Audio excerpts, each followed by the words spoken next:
দেখো ফ্রেন্ড, আমি একটা পিৎজা বানানোর জন্য 200 গ্রাম ময়দা নিয়েছি। তার মধ্যে আমি 150 গ্রাম টক দই দিলাম। এবার আমি 1 চা চামচ চিনি দিলাম, আর যে যা স্বাদ মতো লবণ দেবে। এরপর আমি হাফ চামচ বেকিং সোডা দিলাম। দেখো আমি হাফ চামচ বেকিং সোডা। এবার 1 চা চামচ আমি বেকিং পাউডার দিলাম।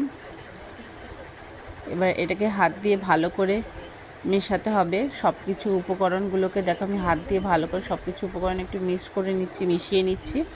এবার অল্প অল্প জল দিয়ে এটাকে ভালো করে মাখতে হবে। দেখো একবারে বেশি জল দেওয়া যাবে না, এটা অল্প অল্প জল দিয়ে ডোটাকে ভালো করে মাখতে হবে। দেখো আমার ডো মাখা কমপ্লিট। এবার এটাকে আমি তেল দিয়ে অন্য একটা পাত্রে রাখলাম, যেহেতু এটা এয়ার টাইট করতে হবে। দেখো আমি একটা পরিষ্কার প্লাস্টিক দিয়ে আমি এটাকে এয়ার টাইট করলাম। দেখো এবার আমি 100 গ্রাম চিকেনের মধ্যে 1 চা চামচ রসুন কুচি দিলাম। রসুনটাকে থেতো করে দিয়েছি। 1 চা চামচ গোলমরিচ গুঁড়ো, 1 চা চামচ অরিগ্যানো আর 1 চা চামচ চিলি ফ্লেক্স আমি দিয়েছি। এবার 1 চা চামচ ভিনিগার দিয়েছি। এগুলোকে আর যে যা স্বাদ মতো লবণ দেবে। এগুলোকে ভালো করে মিক্স করে নিচ্ছি। আর এটা মিক্স হওয়ার পরে এটা 1 চা চামচ আমি অয়েল দিয়ে নিয়েছি, যেহেতু এটাকে লেগে না আছে, ভালো করে একটু স্মুথলি থাকবে। এবার কড়াইতে আমি তেল দিয়েছি। দেখো ওই চিকেনের যে পিসগুলো আছে ওগুলোকে ভাজার জন্য। দেখো কড়াই গরম হয়ে গেছে। আমি চিকেনের পিসগুলো 2 থেকে 3 মিনিটের মধ্যেই ভাজা হয়ে যাবে। যখন হালকা হালকা ভাজা হয়ে যাবে, বেশি গ্যাসটাকে বেশি ফ্লেম দেওয়া যাবে না, তাহলে এটাকে শক্ত হয়ে যাবে চিকেনগুলোকে। দেখো চিকেনগুলো আমার ভাজা কমপ্লিট হয়ে যাবে। 2 থেকে 3 মিনিটের বেশি ভাজা যাবে না। দেখো চিকেনগুলো অলরেডি ভাজা হয়ে গেছে আমার।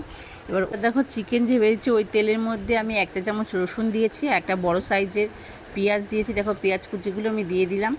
এবার এটাকে ভালো করে ভাজতে হবে। দেখো ভাজা অলরেডি হয়ে গেছে। এবার কাঁচা গন্ধটা যাওয়ার জন্য এবার আমি টমেটো, একটা বড় সাইজের টমেটো নিয়েছি, টমেটোটাকে দিয়ে দিলাম। দেখো পেস্ট করে যতক্ষণ না গন্ধটা যাবে ততক্ষণ ওটাকে নাড়াতে হবে। এর মধ্যে আমি মশলাগুলো দিয়ে দিলাম। আমি 1 চা চামচ তোমার কাশ্মীরি লঙ্কা দিয়েছি, 1 চা চামচ গোলমরিচ দিয়েছি, 1 চা চামচ চিলি ফ্লেক্স দিয়েছি, 1 চা চামচ অরিগ্যানো দিয়েছি। এবার স্বাদ মতো চিনি দিয়েছি আর স্বাদ মতো লবণ দিয়েছি। দেখো এটাকে ভালো করে কষাতে হবে। মশলাটা যে পিৎজার মশলাটা তৈরি হচ্ছে ঘরোয়া পদ্ধতি আমি তৈরি করেছি। দেখো মশলাটাকে, দেখো মশলাটা তৈরি হয়েছে, কি সুন্দর কালার হয়েছে, কি ভাল লাগছে দেখতে। এবার দেখো যে ডোটা আমি তৈরি করেছি হাতের এই পোর্শনটা দিয়ে ডোটাকে ভালো করে আর 2 থেকে 3 মিনিটের মধ্যে একটু মাখতে হবে। দেখো 200 ডিগ্রি টেম্পারেচারে রেখেছি, আর উপর রড নিচের রড গরম করার জন্য পাওয়ারটা সিলেক্ট করেছি এবং 10 মিনিটস টাইমারটা রেখেছি। আমি লেচি কেটে এরম করে একটা শেপ বানিয়ে নিয়েছিলাম। তারপর হাত দিয়ে এরম ড্যাব ড্যাব করে দিতে হবে। এরপর একটা কাঁটা চামচ দিয়ে এরকম করে দিতে হবে, ফুটো ফুটো করে দিতে হবে, বিন্দু বিন্দু। এবার যে মশলাটা করেছিলাম সেই মশলাটা দেখো মাখিয়ে নিয়েছি।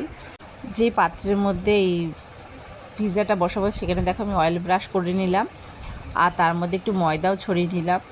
এরপর আমি যেই পিৎজাটাকে তৈরি করেছিলাম মশলাটা ওপরে দিয়েছিলাম, ব্রেডটার ওপরে মশলাটা মাখিয়েছিলাম। তার মধ্যে দেখো ছোটো ছোটো টুকরো করে আমি টমেটো, ক্যাপসিকাম, পেঁয়াজ আর চিকেন আমি দিয়ে রেখেছি। এরপরে চিজটা আমি দিয়ে দিলাম। তারপর আমি একটু অরিগ্যানো, একটু চিলি ফ্লেক্স দিয়েছিলাম। অরিগ্যানো চিলি ফ্লেক্স দেওয়ার পরও আমি আর একটু চিজ দিয়েছিলাম। এবার আমি যেই ভুলটা করেছিলাম তোমাদেরকে বলি, যে ডোটাকে অন্য জায়গায় আমি রুটির মতন করে বেলেছিলাম, সেখান থেকে আমার এই মাইক্রোওভেনে এটা আনতে আমার খুব কষ্ট হয়েছিল। তোমরা কেউ সেই কাজটা করো না। যেই পাত্রে বসাবে তার মধ্যে রুটিটা সেট করার চেষ্টা করবে, কারণ অন্য পাত্র থেকে অন্য পাত্রে আনতে গেলে খুব কষ্ট হয়। দেখো এটা আমি চিজ টিজ সব দেওয়া হয়ে গেছে। এবার আমি এটাকে মাইক্রোওভেনে দিয়ে দেবো। টাইমটা আমি 15 মিনিট টাইম করে দিলাম। দেখো টাইমটা দেওয়ার পর